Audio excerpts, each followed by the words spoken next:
Hello friends, बहुत बहुत welcome करती हूँ आप सबका। आज हम लोग बनाएंगे वेनिला केक की रेसिपी, जो कि बच्चों की बहुत फेवरेट होती है और मेरी बेटी को ये केक बहुत ज़्यादा पसंद है। तो चलिए शुरू कर लेते हैं इसे बनाना। तो आज हम लोग वेनिला केक बनाने जा रहे हैं, जिसे मैं केक प्रीमिक्स से बना के तैयार करूंगी। तो फ्रेंड्स, केक प्रीमिक्स किस प्रकार से बनाया जाता है वो वीडियो मैंने पहले डाली थी, जिसका लिंक मैं डिस्क्रिप्शन में डाल दूंगी, आप वहां से जाके देख सकते हैं। इस केक प्रीमिक्स से जब हम लोग केक बनाएंगे तो केक बनेगा बहुत ही सॉफ्ट, बिल्कुल मार्केट के जैसा जालीदार केक बन के तैयार होगा।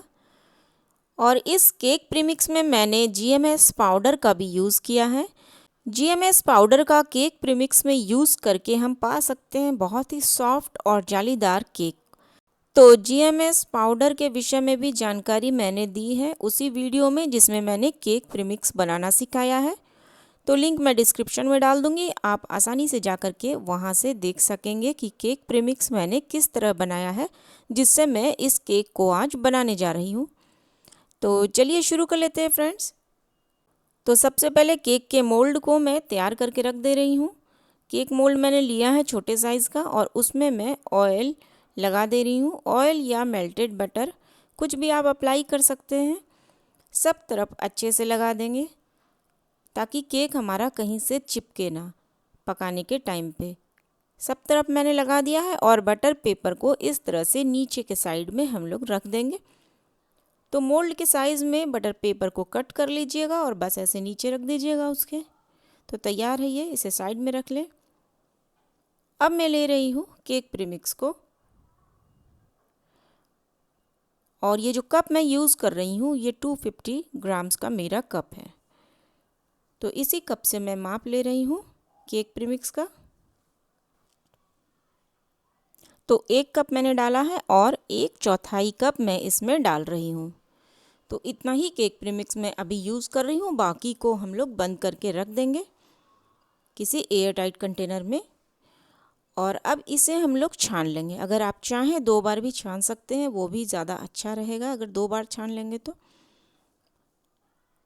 छानते हम लोग इस वजह से हैं कि हमारा केक जो है बहुत ही फ्लफ़ी बन के तैयार होता है इस तरह छान लेने से।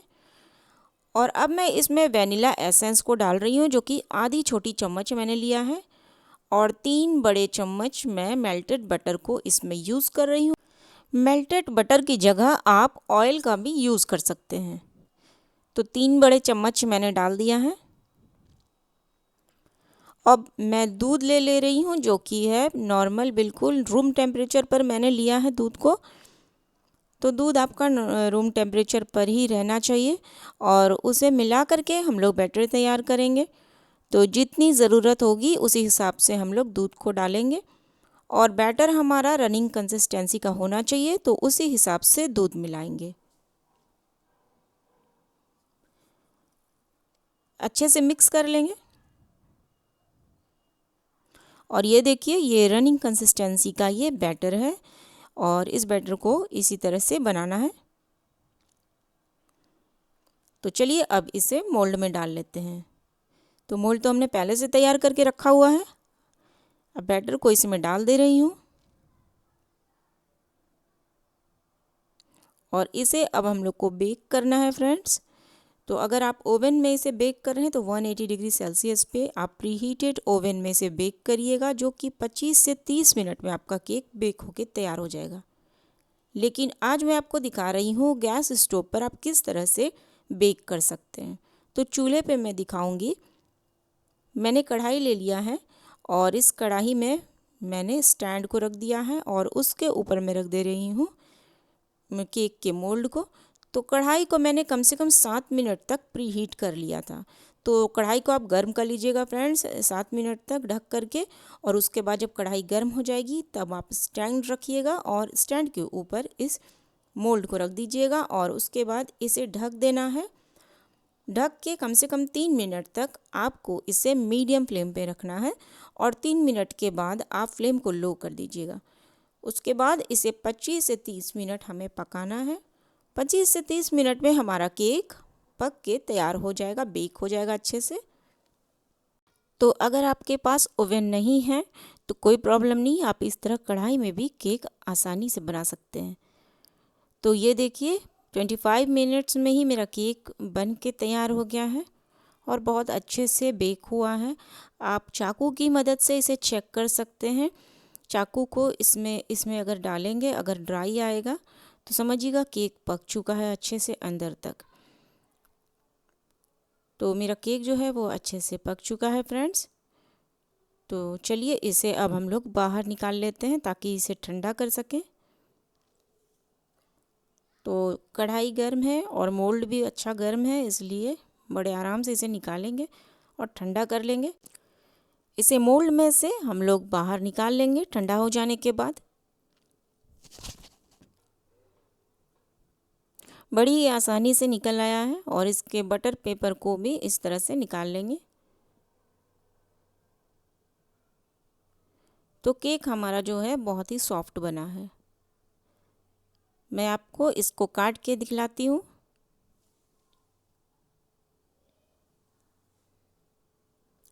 ये देखिए फ्रेंड्स, बहुत ही सॉफ्ट केक बनके तैयार हुआ है। तो अब हमें व्हिपिंग क्रीम तैयार करनी है जिससे हम लोग इसकी फ्रॉस्टिंग कर पाएंगे, डेकोरेट कर पाएंगे। तो मैंने अपने चैनल पर व्हिप क्रीम बनाने के वीडियोस पहले से डाली हुई है फ्रेंड्स। मैं लिंक डाल दूंगी डिस्क्रिप्शन में, आप जाके देख सकते हैं और सीख सकते हैं कि व्हिप क्रीम किस प्रकार से तैयार की जाती है। तो इसी तरह की स्टिफ पीक वाली बहुत ही अच्छी व्हिप क्रीम आप बना पाएंगे। तो मैं लिंक डाल दूंगी फ्रेंड्स और आप वहां से जाके आसानी से देख पाएंगे कि ऐसी स्टिफ पीक वाली व्हिप क्रीम किस प्रकार से आसानी से आप बना सकते हैं घर पे, जिससे कि हम लोग केक वगैरह की फ्रॉस्टिंग आसानी से कर सकते हैं। तो थोड़ी सी क्रीम मैं लगा रही हूँ केक टर्न टेबल के ऊपर में, जिसमें हम लोग केक की फ्रॉस्टिंग करने जा रहे हैं। और 2 हिस्से में मैंने केक को काट लिया है बीच से। तो पहला हिस्सा मैंने उस पर रख दिया है और उसके ऊपर मैं डाल रही हूँ शुगर सिरप को। शुगर सिरप को आप चम्मच की मदद से भी डाल सकते हैं। इससे क्या होगा, हमारा केक मॉइस्ट रहेगा और ड्राई जैसा नहीं लगेगा, बहुत ही अच्छा रहेगा ये। इसे डाल देने के बाद उसके बाद व्हिप क्रीम को अप्लाई कर देंगे। तो बहुत अच्छे से व्हिप क्रीम को हम लोग सब तरफ में लगा देंगे इस तरह से। अब दूसरे वाले हिस्से को जो काट के मैंने रखा था उसे भी इसके ऊपर रख दिया है और उसके ऊपर भी हम लोग शुगर सिरप को डाल देंगे। तो शुगर सिरप को इसके ऊपर डाल देंगे। पहले मैंने थोड़ी सी क्रीम गलती से इस पर लगा दी थी, कोई बात नहीं, मैंने उसे हटा दिया है क्योंकि मैंने शुगर सिरप उस वक्त ऐड नहीं किया था। तो मैंने क्रीम को हटा दिया और फिर से उस पर शुगर सिरप को डाल दिया है और अब लगा देंगे इस पर व्हिप क्रीम को।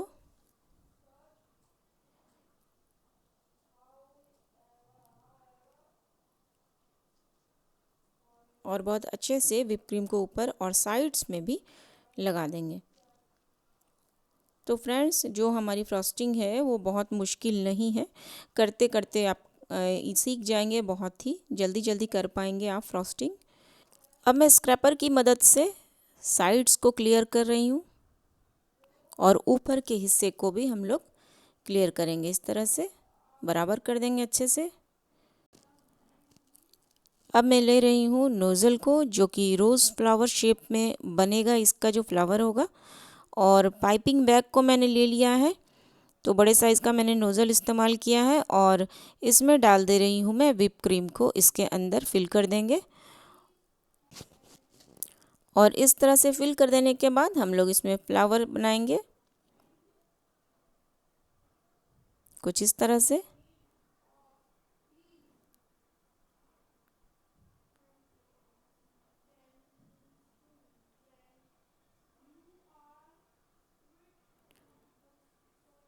और सारे फ्लावर्स को इसी तरह से बना के मैंने तैयार कर दिया है। अब इसके ऊपर मैं स्प्रिंकल्स छिड़क रही हूँ। कलरफुल स्प्रिंकल्स को छिड़क दीजिए जैसा भी आपके पास है। अगर आपके पास चॉकलेट वाला है तो वो स्प्रिंकल्स भी आप छिड़क सकते हैं। थोड़ा थोड़ा फ्लावर के ऊपर भी मैं डाल दे रही हूँ।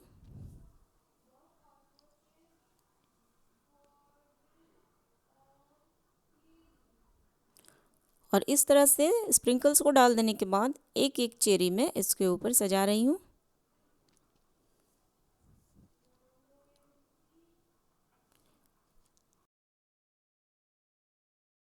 और हमारा जो केक है वो बन के बहुत अच्छे से तैयार हो गया। ये देखिए, दिखने में भी अच्छा लग रहा है फ्रेंड। कुछ देर के लिए इसे फ्रिज में रख देते हैं क्योंकि जो व्हिप क्रीम है वो थोड़ी सेट हो जाएगी। और कुछ देर तक फ्रिज में रख देने के बाद मैंने इसे निकाला है और इसे अब मैं आपको काट के दिखाती हूँ।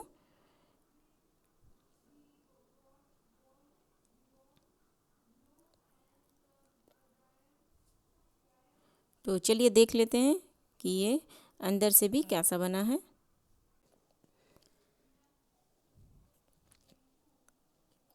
और ये देखिए बहुत ही सॉफ्ट बनके तैयार हुआ है। ये बहुत ही सॉफ्ट बनके तैयार हुआ है और खाने में भी ये सचमुच बहुत टेस्टी है। तो अगर फ्रेंड्स रेसिपी अच्छी लगती है तो प्लीज़ लाइक शेयर सब्सक्राइब करना मत भूलिएगा। बेल आइकन को भी प्रेस कर दीजिएगा ताकि आने वाली वीडियो की नोटिफिकेशन आसानी से आपको मिल जाए। आप मुझे फेसबुक पे और इंस्टाग्राम पे भी फॉलो कर सकते हैं, लिंक मैंने डाल दिया है डिस्क्रिप्शन में। तो फ्रेंड्स मिलेंगे हम लोग नेक्स्ट वीडियो में अब नई रेसिपी के साथ। Thank you.